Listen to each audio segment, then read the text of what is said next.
Well, we have here a panel that's on Fox News that is discussing the Ohio train derailment and how Pete Buttigieg has completely botched this job. Let's go ahead and roll it. Bringing our panel, Washington Post columnist Mark Thiessen, former Republican National Committee Communications Director Douglas High, and Steph Kite, politics reporter at Axios. You know, there's a lot of concern from, obviously, Steph, the Ohio delegation. This story didn't get picked up for a number of days nationally, and, you know, there was some criticism. I mean, not just picked up, but even now, if you look at the legacy media, NBC, CBS, ABC, there's something around like 30 minutes of coverage combined that they put into this story.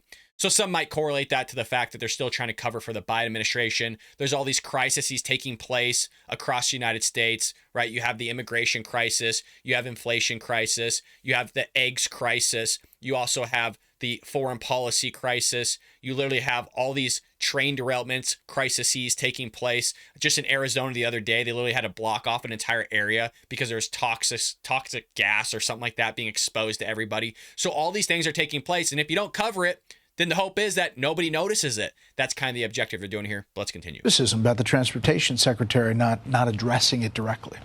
Yeah, you know, this is yet another transportation crisis that the Secretary Buttigieg is having to deal with. You know, looking back to January when there were the issues where the FAA had to ground planes, there was the Southwest fiasco in December around the holidays. And this really goes to show that, you know, this kind of rising star in the Democratic Party is having to deal with very real crises, and it's opening him up to attacks from the right, which we've seen already. Republicans quick to criticize him and really draw attention to the issue and trying to make it clear that it's something that I love that she says that this person's a rising star. Again, we see this time after time after time. We talked about it in yesterday's episode where if you suck at your job, it automatically makes you a rising star in the Democrat Party. And furthermore, I love how she says that Republicans were quick to attack. We're not quick to attack. It literally went on for the matter of days, and you did a controlled burn of chemicals that were now falling on a local town and now in other states that is leading to the death of animals. So don't give me this of, well, Republicans are quick to go after him. The guy was nowhere to be seen. It's literally his job. And so rather than going on panels and talking about equity, justice and equality and all these things and correlating to how construction workers that are trying to uplift certain communities aren't a good representation racially of those very communities. Rather than talking about that, how about you kind of get boots on the ground there and you show up at this place and have a good PR moment of going like, hey, you know what? I'm here. I'm trying to handle it. I'm in person. We're trying to figure out what's going on. You know, you need to have that type of movement, but no, this Biden administration wants to be out there grandstanding, pushing this equity thing in front of everybody because it's their number one issue, rather than actually taking care of the American people and making sure people are safe. Now you're lying to them going, well, the air is fine. You're good to come back in your homes, even though their plants are saturated with chemicals, their vehicles are saturated with chemicals, their houses are saturated with chemicals. Some of this stuff is invisible to the naked eye, that the only way that you know that it's there is if you tested for it and wipe the surfaces. But this is what they're going to push. And you got somebody from Axios here saying, well, Republicans are just quick to go after them. Give me a break. He mishandled and trying to get him to, you know, speak to the issue more. He did take to Twitter last night to kind of acknowledge that the situation is ongoing, that he's keeping watching it. But it was clear that he was responding to some of the criticism from Republicans and also some Democrats as well. Yeah, and there are some Democrats as well. We should point out that Governor DeWine did talk to President Biden, and the president said, whatever you need. But there is this criticism about how you're dealing with this major kind of toxic situation. Well, it's yet another crisis where he's not on the job. I mean, the reality, he was just at a panel the other day in Washington, D.C., didn't mention this entire thing, made jokes about balloons and, you know, talking about, you know, people in. Well, let me just play that soundbite just so everybody hears it. We have heard way too many stories from generations past of infrastructure where you got a neighborhood, often a neighborhood of color, that finally sees the project come to them, but everyone in the hard hats on that project looking like, you know, doing the good paying jobs, don't look like they came from anywhere near the neighborhood. Yeah, talking about racial. Who cares about the racial makeup? Again, it's not about somebody's color of their skin. It's about their character. But we can't talk about that anymore because then you're a bigot and somehow you're a racist, even though Martin Luther King talked about that very same thing. As long as you're uplifting the community, you're rebuilding it, you're making it a better place to live and do work in and do business in, who cares regarding those that are doing the work as long as the work is getting done? But this is the Democrat Party for you. Again, one of their main platforms for the Department of Transportation that we talked about yesterday is literally equity, making sure you have 50% of this, 50% of that, a quarter of this, a quarter of that, and it's all race. It's all about race. It's not about character. It's not about the fact that you can do the job. If for some reason it's all about race, if somebody left in the comments, and I do appreciate the fact that you guys do leave comments. If you haven't already, leave them below. I do read them, and maybe I should start talking about them more on the show here.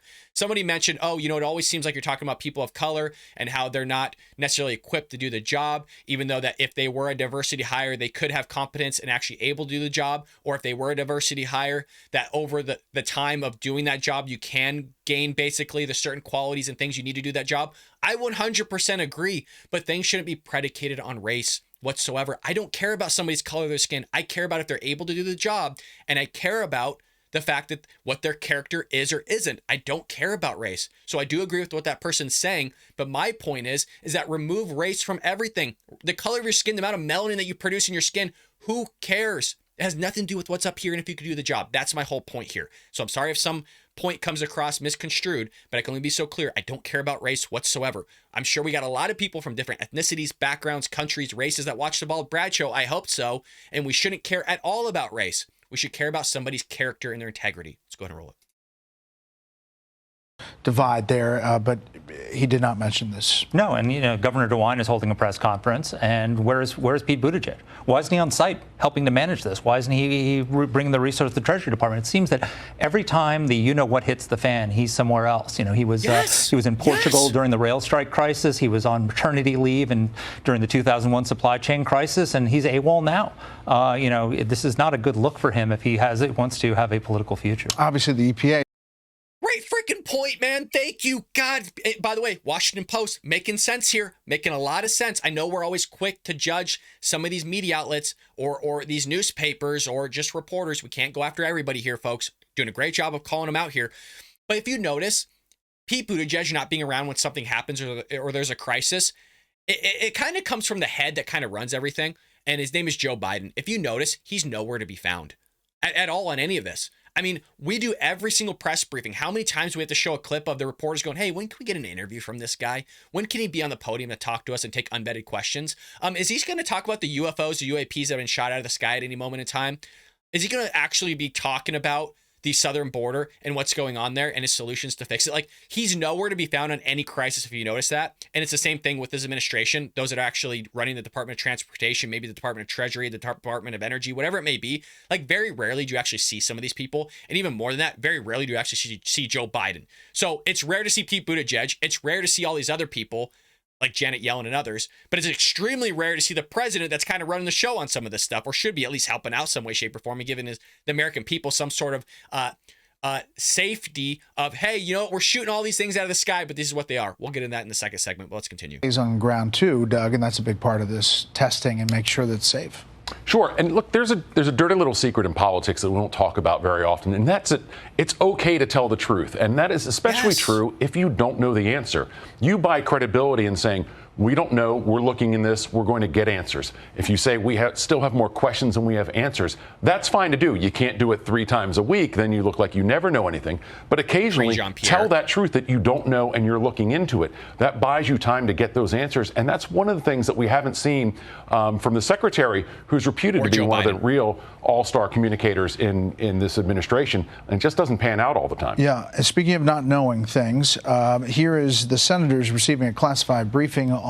So if you notice about this Ohio train derailment, they're treating it just as any other story, not Fox News, but the White House itself, treating it as if, oh, it's just another problem, or should I say issue? They wouldn't even classify it as a problem. It's just another thing. Everything's fine. Everything's A-okay. If you ever hear the White House talking about that, think the opposite, because they call the southern border an issue now. Before it was a challenge. In reality, it was a crisis. They say the same thing about inflation, right? They actually literally redefined the word recession to fit the narrative, the fact that everything's A-okay. You're not losing a bunch of money. Your retirement's fine. Oh, you go to the grocery store, even though the average American has lost over $4,000 in the past year since Joe Biden's taken office as well. So, I mean, there's all these things taking place, and none of it's an issue, guys. And by the way, none of it's Joe Biden's fault, according to him. I hope you enjoyed that clip from the Bald Brad Show. If you did, make sure to hit that subscribe button so you can stay up to date on all our future content.